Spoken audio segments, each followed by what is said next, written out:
to the Rowan-Salisbury School's parent training video. This year marks Rowan-Salisbury School's 4th year in the one-to-one initiative. This year, all devices have been refreshed, meaning that your child will be receiving a brand new device. As we enter into our second refresh cycle, we've learned much about this process and refined our own practices. With that being said, we want to reiterate the importance of parent interaction with the usage of technology. We know that today's learners have grown up in an inherently digital world. They've grown up with the internet, laptops, iPhones, and social media. They've never lived in a world that didn't involve the internet. This means that fundamentally, the world many students live in is different from their parents, and this requires a different approach to education. We know that students are hypercommunicators, goal planners, experts at figuring out technology, and active learners. We know that engaging these students in a different way is essential, and making education relevant is critical for our schools to be effective and to fully prepare the citizens and leaders of Rowan County. We believe that our digital and instructional transformation will achieve exactly that. Students in grades 3 through 8 will be receiving the new 5th generation iPad for use at home every night. Caring for your device can be quite simple if you follow these few guidelines. First, make sure to always carry your device in its provided case. This will mean that your device has extra protection in case an accident were to occur. Also, make sure you know where your device is at all times. Remember not to give other students your device. This is your device and it's meant for your learning. Another helpful hint is to make sure to not leave your device and walk away. Make sure you know where your device is at all times. If at all possible, we ask that you leave your charger at home. This will allow you to charge your device nightly. Just like you would bring a pencil and paper to school, we now would like for you to bring your device charged every day to school. And lastly, if you have any problems at all with your device, please seek help. You can speak with your school's help desk, your administration, or your school's technology facilitator to help you with whatever issue your device might have. Caring for your device can be simple. Here are a few don'ts with your device. Never leave your device in or on top of a vehicle. This is a dangerous place for a device to be. Devices on top of a car or inside of a car can be stolen or damaged. We ask that you don't put any stickers on your device or your case. In future years, someone else might be receiving your device. The same goes for writing on your device or your case. Once again, someone else might be receiving it, and we'd like for them to receive it in the same condition as you received yours on day one. Eating and drinking around your device is a big no-no. Do not eat or drink around your device. Water and technology never mix. Make sure to never loan your device or your chargers or extra cords to any other students. Those cords belong to your device and to you to make sure that you're prepared every day. Leaving your device near the edge of a table or a desk can often be a dangerous place for your device. Make sure to leave those in the center of your desk so that no accidents can occur. Stacking objects on top of your device can also be damaging. Don't stack things on top of them, leave them to the side. Again, we want you to be careful about water, and that water also pertains to rain. Never leave your device outside because water damage from moisture can ruin the inner workings of your computer. When you bring your device to the airport, please make sure that you bring your device with you through security. Putting your device underneath the plane may be damaging. Once again, we'll reiterate this over and over, but never leave your device unattended. Finally, if you have animals or other children in your house, make sure you keep your device in a safe area.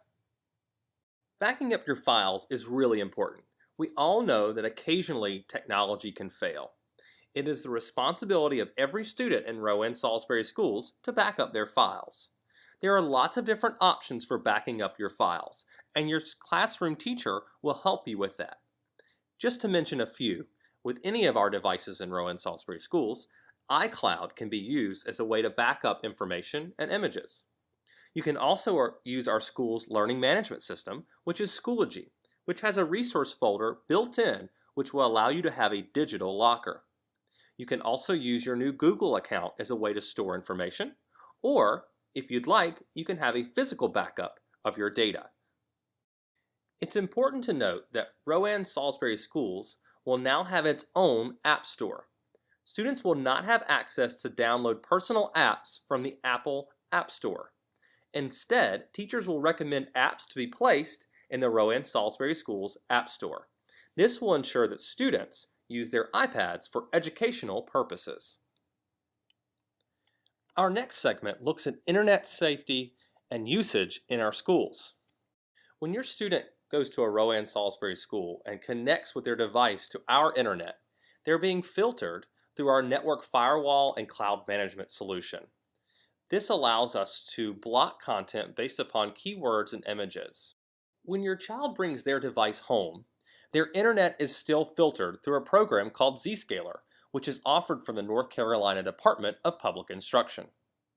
But here are some helpful hints that can help you monitor your child's use of their device. First, make sure to have the device in a common room. That can be the kitchen or the living room, but don't allow students to bring their device into their bedroom with a closed door. Next, think about how long your student spends on their device. Think about limiting time on the internet, texting, use of social media websites, and online gaming to make sure that your student has a proper balance of internet time. You should also ask and know your student's personal username and password. This will allow you to help monitor your child's usage of their device. Next, make sure to check your child's internet history. Checking your child's internet history can give you an idea of some of the things they've been doing with their device. If you ever find that your child is deleting their internet history, please have a conversation with them about why they're deleting their history. Finally, once your child has finished their homework for the night, it is acceptable to take that device away and keep it until the morning. This may help with any issues your child is having with excessive use of the device at home. Here's how to check your child's internet history. First, click Safari, and then look for the book icon in the top left of the screen. When you click the book icon, you can then see several items. We're looking for the History button. This will show you your child's internet history for the current day and the subsequent 30 days. After a little bit of time, these will begin to delete. So, you need to check back often to see what your child has been doing on their iPad. There is also a Clear button on the bottom. Notice there are several options for clearing internet history. If you find that your child is deleting their internet history, please have a conversation with them about why they continually delete their history. Please also know that your child could use other internet browsers, like Google Chrome, so please make sure to check all of your child's browsers to see their internet history. It's important for all parents to know that there are many ways students connect with one another outside of the school day. Some of the most popular social networking sites include Facebook, Snapchat, Twitter, and Instagram, but there are actually many others that students use to connect to one another. It's important that you monitor your child's activity on their social networking sites. It's important to have a conversation with your child about which of those social media platforms they use and the information they send out to their peers. Finally, make sure your students know never to arrange a face-to-face meeting or use inappropriate language online. This can compromise you and place you in a dangerous situation. Always think before you post. It's really important that when you're surfing the internet, to be careful of banner pop-up ads. We've probably all seen them when surfing the internet. They appear on the sides of the screen. Clicking on them can place a cookie on your computer, and a cookie isn't something that you can eat. It's actually allowing a website to track your movements. So clicking on those banner ads can be a bad thing. Never give out your personal information online. This could include your home address or your current location. Even though this information may seem innocent or unimportant, Those who are looking for it may find value. For example, let's say that you're on a family vacation to the beach. If you put several pictures up of yourself at the beach, a criminal who may be following you on social media may know that and then use that information to their advantage. So never give out personal information. It could be a dangerous practice. Also, never make online purchases without parent permission or supervision. If your parents do give you permission to make a purchase online, make sure your website is secure. You'll know that by the HTTPS that will be at the top of the URL. Doing this will make sure that your purchase is secure. There are many elements that make up digital citizenship. Those can go from copyright laws all the way to cyberbullying. And we think it is very important that all Rowan-Salisbury School students have an understanding of what it is to be a good digital citizen. Because of this, next year, all students will go through a digital citizenship course within their grade level. We hope that these courses allow students to learn what it is to be a good digital citizen.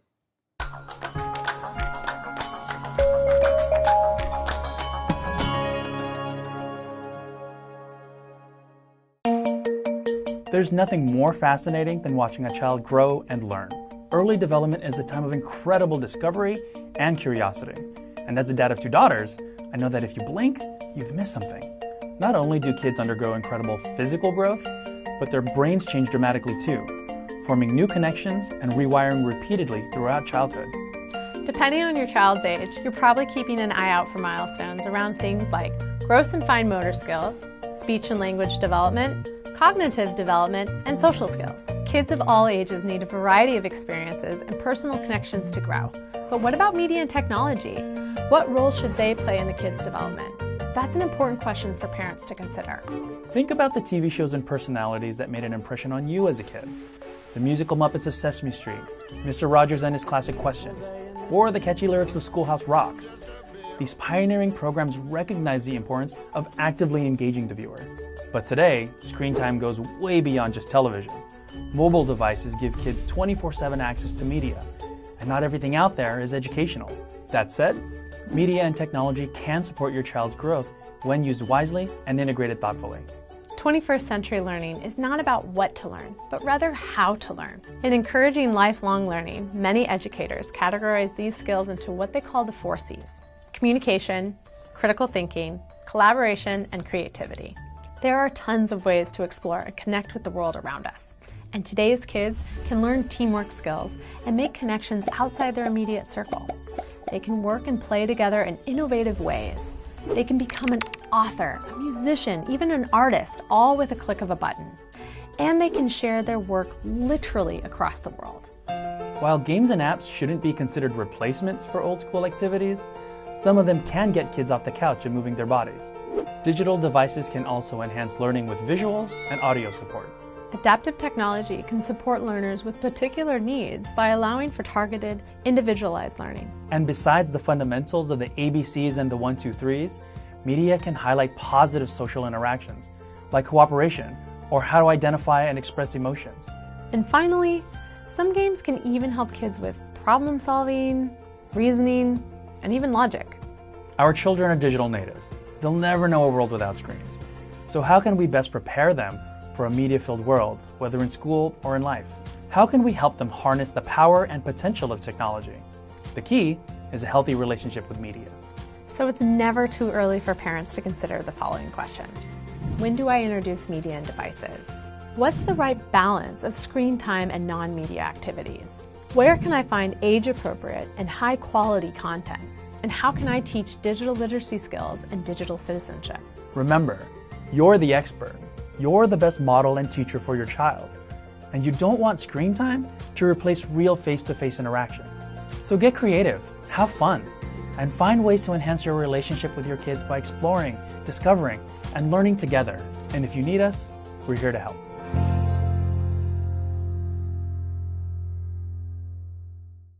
Parents, if you're looking for additional resources, here are just a few. Our first resource is our district website, which is www.rss.k12.nc.us. Underneath the One-to-One tab, you'll find our policies and more information about our One-to-One initiative. You can also look up our digital citizenship curriculum. We used Common Sense Media to develop our curriculum. You'll also find that this year we'll be holding parent training sessions. This will allow you to learn the technology in more detail. And finally, if you ever have any issues at home, you can always call Apple's educational support line. It's important to know that you will need to know your student's serial number, which is located on the bottom of the device, but they can help with any technical issues you might have. The next portion of the presentation pertains to our responsible use policy and our code of conduct as it pertains to technology in schools. The responsible use policy and code of conduct states that students should use appropriate language when they search the internet, send messages to one another, when they're blogging or using message boards, and that students should use appropriate language in all communications, always avoiding profanity, obscenity, and offensive or inflammatory speech towards one another. The responsible use policy also outlines prohibited access. Do not bypass the filter. Bypassing the filter can result in disciplinary action. Also, don't use one another's usernames and passwords to log into laptops or desktops. Don't share your passwords with others. And do not download or install inappropriate applications to your device. Remember that these devices are for your educational purposes only. Finally, don't tamper with the hardware. Apple's products work just fine by themselves. There's no need for you to try and fix them. If you have any issues with your device, please seek the help of your help desk or an administrator. The next section of the responsible use policy outlines what are inappropriate materials. Inappropriate materials are any materials on your laptop or iPad that are unacceptable in a school setting. Those can include pornographic, obscene, graphic violence, vulgar music, sounds, language, videos, or other materials. You can also not download or transfer those types of materials through an external hard drive. Your device is just like a textbook or a locker. Rowan-Salisbury Schools owns the device, and students are permitted to use them for educational purposes and advancement. Therefore, upon request, students must make available for inspection by any administrator or teacher any messages or files sent or received, or any internet location they have been to. Additionally, any cyberbullying that takes place on a district-owned technology device must be reported to school personnel. The responsible use policy also makes sure that students understand that they carry their device in their school-issued sleeve at all times, and the device must remain in its protective case. Any violations of the responsible use policy may result in disciplinary action in accordance with our code of conduct. Our final segment talks about our annual device usage fee. One change to our one-to-one program this year is that the annual device user fee has been reduced to $20 for students in grades 3 through 8 who receive the new 5th generation iPad. We've received several questions from parents about the device user fee. The first question we normally encounter is, what is the user fee and where does the money go? Money collected from user fees goes to help supply digital resources for your child. This could include Discovery Education or Schoology, our current learning management system. Additionally, the user fee also helps cover any costs of device upgrades or any accidental damages that may occur during the one-to-one. In the case that your device is damaged, we ask that you bring it first to the attention of a school-level administrator, like your principal. At this point, your principal will begin an investigation to see what exactly happened to the device and what circumstances caused it to break. Once your principal has investigated all of the circumstances around your incident, they will make a decision as to whether the damage was accidental or neglectful. If the damage is deemed accidental, then you will not have to pay for any of the costs associated with fixing the device. Rowan-Salisbury Schools considers accidental damage as damage that occurs suddenly as an unexpected and non-deliberate external action. In other words, an unintentional incident that harms the device will be repaired or replaced. Common examples may include damage resulting from accidental drops, falls, collisions, and electrical surges. Please know that if more than one incident occurs, then the student and parent will be asked to meet with the administrators to address the continuing accidental damages. While your child's device is being fixed, your child will be offered a loaner. This loaner can go home with your child and be used just as their original device was used. Rarely, students lose or have their device stolen. If this happens to you, make sure to first report the incident to an administrator at your school. If you lose or your device is stolen during the school day, speak immediately with an administrator. If it is stolen outside of school, you must let an administrator know the next day school is in session. If you fail to let an administrator know, you may be held responsible for the price of the full replacement of the device.